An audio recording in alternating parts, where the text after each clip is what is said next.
That beat going crazy.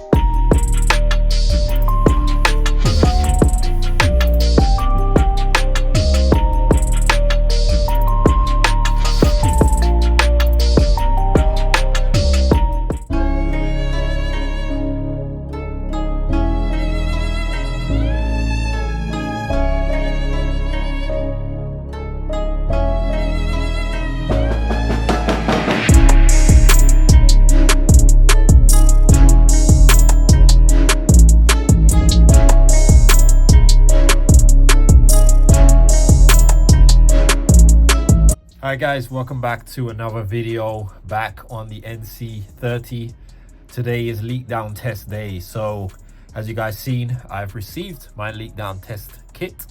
So I'm able to do an accurate leak down test, or I should be able to. I've never done it before, but I've watched some videos and read the instruction manuals. It seems quite simple to use. So the plan today is to find out where we're losing compression. I assumed that we're losing it because of the valve clearances, but there's also a possibility that we have an issue with the piston rings on one or two cylinders. So this should give me a definitive on that today. So let's get straight into it. All right guys, so this is the plan. So the plan is we put air in this side here from the air compressor, and you regulate, use this to set the, or to calibrate this side here. So what we want to do is we want to set this at 0 here. Once we set it at 0, or anywhere between that blue section, then I will connect this end to the spark plug hole.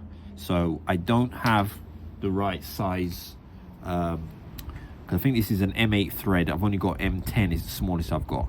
So what I'm going to do is use this on here, and I'll just put that into tight like I use when I'm doing a compression test. So I think that should work if this fits on here, which I hope it does. Right, it doesn't, so I'm gonna have to figure out some sort of adapter to get this connected on. I'm sure I can figure that out. Once we do that, we put air through it. We're going to measure how much air we're losing through the cylinder or through the bike somewhere.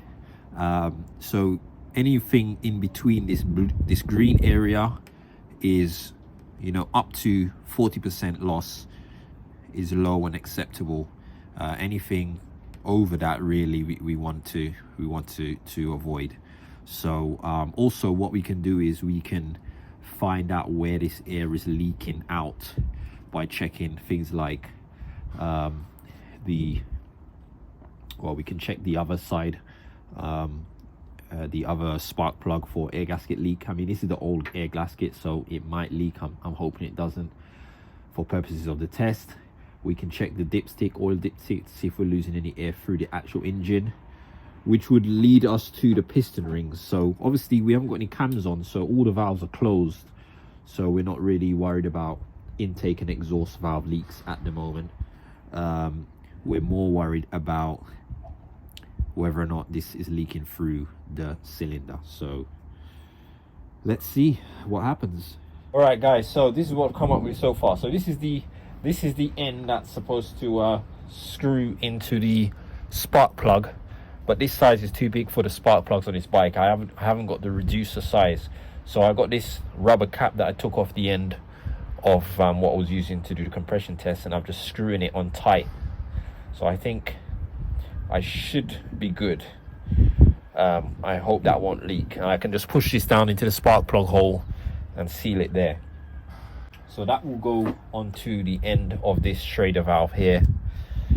But before I put that on, I need to set this up. So what I'm doing at the moment, my tank, this is actually set about somewhere around 30 psi, and we can check that. If I put this on here, or about just maybe 25, yeah, there you go, 25. So we've got 25 psi in here at the moment. We need to get this up to about 100, or at least set this needle down here. So I'm going to increase the outflow on here, and if I keep turning it this way, there we go. So you can see it's going up. So I'm increasing the pressure. So at the moment I've got 50 psi in here, and that's 50% on here. So we want to get that all the way to 0.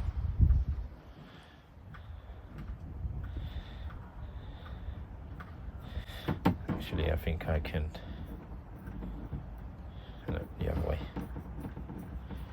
Turn this one now.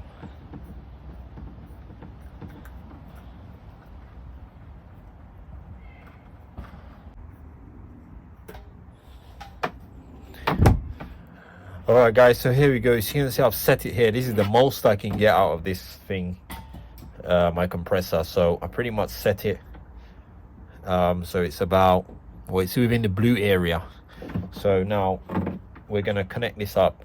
We'll connect this to the spark plug and then connect this on, and let's see what happens on this dial. I'm just doing a quick test on it. So at the moment you can see I've got my thumb on this, and I'm about 70 psi or 85 psi. So as I release the air slowly, you can see how much air is being lost. Okay, if I let go, it's quite high. So at the moment, you're sort of losing a little bit of air. If we're losing any more than that green section, then we're no good. Alright guys, quick update. So I've been trying to figure out how I can connect this adapter to the spark plug holes. I've been at Halfords, I've been everywhere, I can't get anything. So this is what I've got at the end here. And the adapter that comes with it, which goes into here, the other end of it was too large. I'll show you what the other end is. This is the same issue I had with my compression tester. This was the end. And then you get some adapters that you can reduce the size of this down to an M10. Now on the NC30s, they have these little tiny spark plugs. Anybody who's got one will know. And none of these compression tests kits are small enough to screw in there. So I did ask around in the forums today. A couple of people said they've had someone engineer one for them, weld one of a broken, you know, adapting off a spark plug and all that sort of stuff. So I don't have the ability to do that. So I came up with this. So I chopped the end of that off, and I've basically just pushed this bung on here, and this will allow me to seal it up. So I had to heat this hose up quite a bit and just literally push it on. It's really tight. It seems like it's sealed. I tested it, so I think we should be good to go. So I am going to start with the first cylinder here. This is the one which is the one that worries me the most. Obviously there's no cams on, so I'm not going to worry about top dead center and all that. It shouldn't matter because all the valves are closed anyway. So I've set everything up here, as you can see. Now I'm going to connect this basically up to here. I'm going to have to do it with one hand holding that in while I connect that with the other hand. So I'm going to try so I don't lose air, and then we're going to see what we get on this reading right here. All right, so we are looking for the green area, and we want it as low as possible. We want as little movement in that as possible. So I'm going to try and see if I can hold this with one hand. Really, I need another person to connect this for me, but I shall try and see if I can do it with one hand. It's going to be very tricky, but we'll see. I'm not really sure I'm going to be able to do this with one hand. What I think I'm going to do is just quickly connect this and then grab onto the tube. So I think that's what I'm going to have to do. There we go. So we can hear the escaping, which we expected, but we can see we are not really we're not losing a lot. I would say that's 10%, which is amazing. So that is going straight into the cylinder through the spark plug hole. And even with the old gaskets on, the old head gasket, we're losing about 10%. So that is actually brilliant. that's our first one. So that to me suggests that we are not losing via the rings, or not losing a lot. We are losing about 10% via the rings, because all the valves are closed. So that to me says to me that the rings are good on that engine, and I think our compression issue is likely was to do with our valve clearances, which I've always suspected. So that was this cylinder. I'm going to take this spark plug out, and I'm going to do this cylinder now and compare this reading with this one, and then we'll do the two front ones.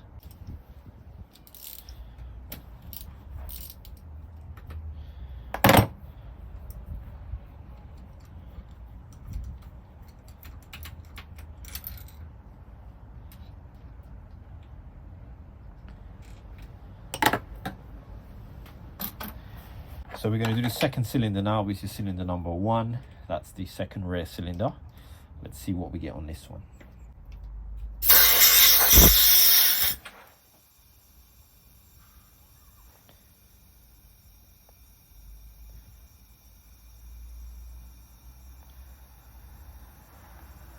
This is the final one.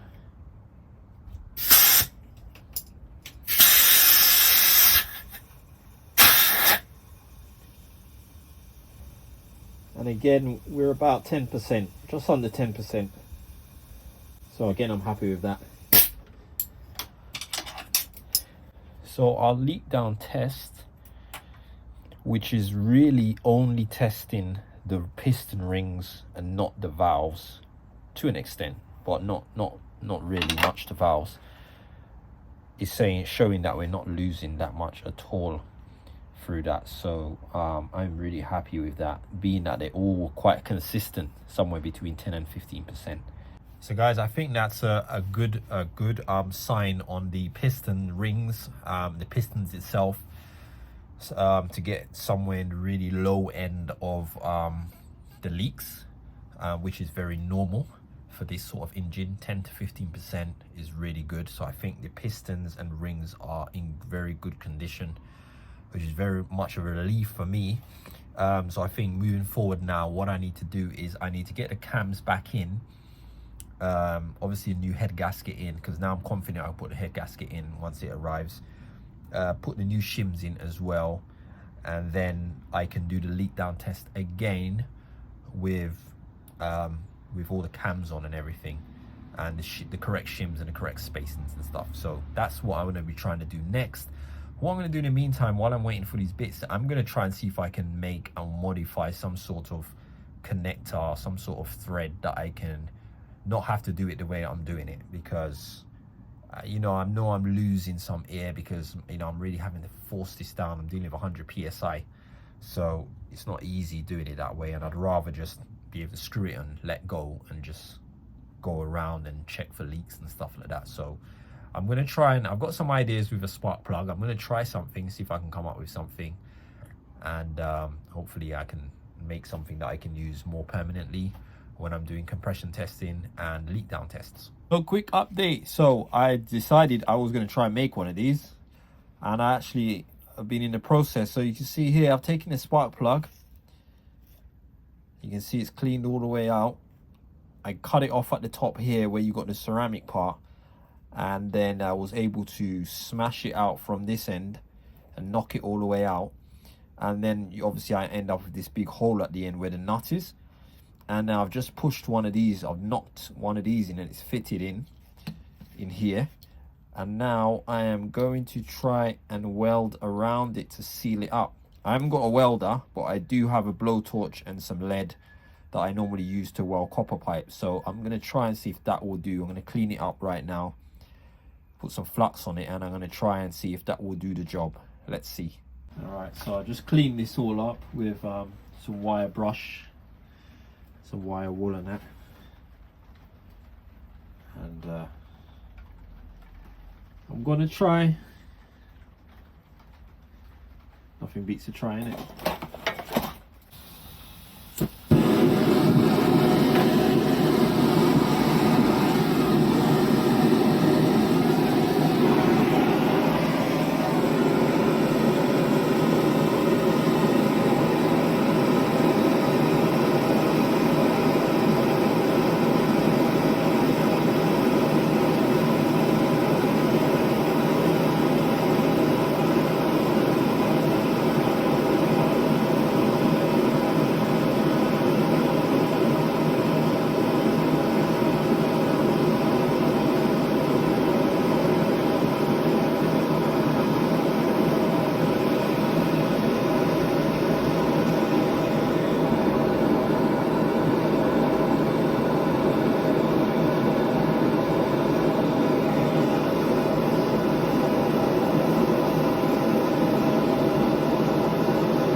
Here we go, guys. Here's an update. So it looks like it's taken the weld. I will obviously need to pressure test it, but it looks like it's taken the weld. I've just cleaned it up a little bit. I did get some of it in the threads, but I was able to clean it out and sort of cut in the threads. So it's threading fine, and it seems to be welded. So I've had a good result on this. Actually, I managed to make it. So I'll show you what I did, and I'm going to do the test again. I'm just going to test one cylinder. I have tested it out and it is working, so I'm just going to show you guys me testing one of the cylinders. What I've done is I had cut this off. What it is, I've now reconnected it back. I put a hose clamp on it, clamped it back to this, and I've now threaded it into this new adapter that I've done, and it's not leaking at all. So this now goes all the way through to the other side here. Okay, so I'm going to connect this up and I'm going to show you guys it working. Right, so here we go. So all I got to do now is and I can also use this for my compression tester as well. When I do my compression testing, no longer need to hold those rubber bungs in. So what I'm going to do now, I did also put a little rubber washer around here as well, just to help seal it, just to compress slightly and give a better seal. I don't need to tighten it too tight. That should be enough. So all I'm going to do now is connect this, and should be able to do a test. So there we go. So we can see our reading here. So we've got like under 10%. So this cylinder, happy to confirm that the rings are good on this cylinder. So if they were bad, we would be getting a lot of leakage. As you can see, we're getting hardly any leakage at the moment. Guys, I'm just going to do the two front cylinders just to compare the readings as well, just to make sure.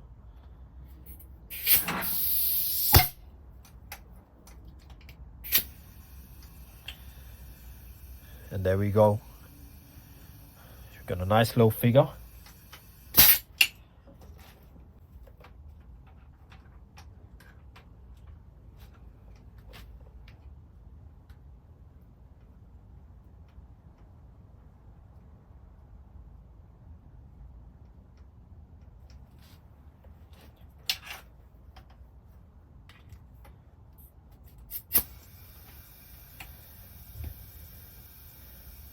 There we go. Looking good again. So we've got a very, very even reading on all four of these cylinders. So I think this confirms that our bottom ends are all good as far as our cylinders, cylinder walls, no cracks. Piston rings are fine. So that's it, yeah, job done. Guys, that is it. Hope you guys enjoyed today's video. I did. I learned a lot. I was really happy. I'm really proud of doing this one today.